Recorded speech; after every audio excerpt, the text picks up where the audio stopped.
ঘুম থেকে উঠেই হচ্ছে ফ্লাক্সে একটু গরম পানি করে নিলাম, কারণ আমার বাস্তির হচ্ছে অনেক ঠান্ডা, জ্বর, কাশ, নাকের পানি পড়তেছে। তো ওকে যদি এখন আমি ঠান্ডা পানি খাওয়াই তাহলে দেখা যাবে যে ওর ঠান্ডাটা ভালো হবে না, মানে জ্বরটা ভালো হবে না। এই জন্য হচ্ছে আমি একটু গরম পানি করে ফ্লাক্সে নিয়ে নিলাম। একটু পরপর যদি পানি খেতে চায় এই গরম পানিটা খাওয়াবো, কারণ বারবার তো আর চুলায় পানি গরম করা যায় না, বা গেলেও ওইটা ঝামেলার মনে হয়। এই জন্য হচ্ছে ফ্লাক্সে নিয়ে নিলাম। তারপর হচ্ছে আমি একটু কফি খেয়ে নিলাম। কফির সাথে নিয়ে নিলাম টোস্ট বিস্কুট।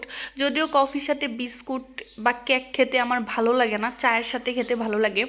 কিন্তু ব্যাড লাক, চা ওই দিন ছিল না, ছিল কিন্তু বানানো ছিল না, আর চা বানাতে অনেকটা টাইম লাগে।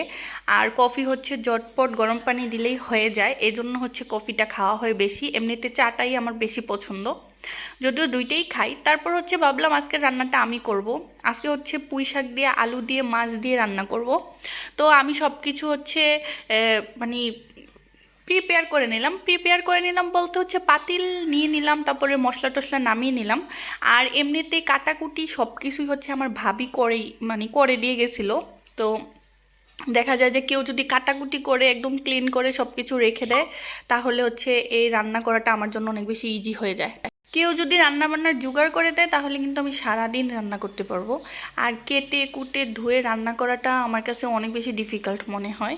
তো আমি হচ্ছে সুন্দর করে রান্না করে ফেললাম। এখানে মাছ ভাজি করেছিলাম, তারপর হচ্ছে রান্নাটা কমপ্লিট করে ফেললাম। উপর দিয়ে টমেটো আর কাঁচামরিচ দিয়ে দিলাম, পরে অবশ্য ধনেপাতাও দিয়েছিলাম।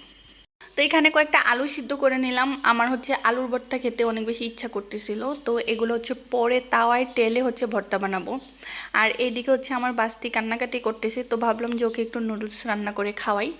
তো ওকে যখন নুডলসটা রান্না করে দেই তখন হচ্ছে নুডলসের সাথে যে টেস্টিং সল্ট বা হচ্ছে যে মশলাটা দেয় ওইটা আমি ইউজ করি না, কারণ এটা হচ্ছে বাচ্চাদের জন্য খুবই হার্মফুল। যদিও বড়দেরও এটা খাওয়া উচিত না, যেহেতু ছোটো বাচ্চা তাই ওকে তো একদমই দেয়া যাবে না। তারপর হচ্ছে ডিমের কুসুমটা নিয়ে নিলাম, সাদা অংশটা নুডলসের সাথে দিলে ও খায় না।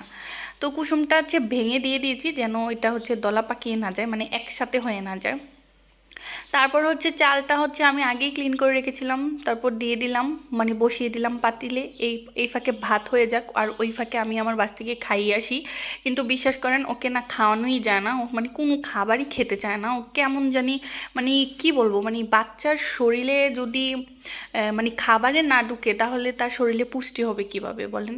এজন্যই হচ্ছে ও এত চিকন থাকে, আর ওর হিমোগ্লোবিনের মাত্রা খুবই কম থাকে শরীরে, রক্ত থাকে না বললেই চলে।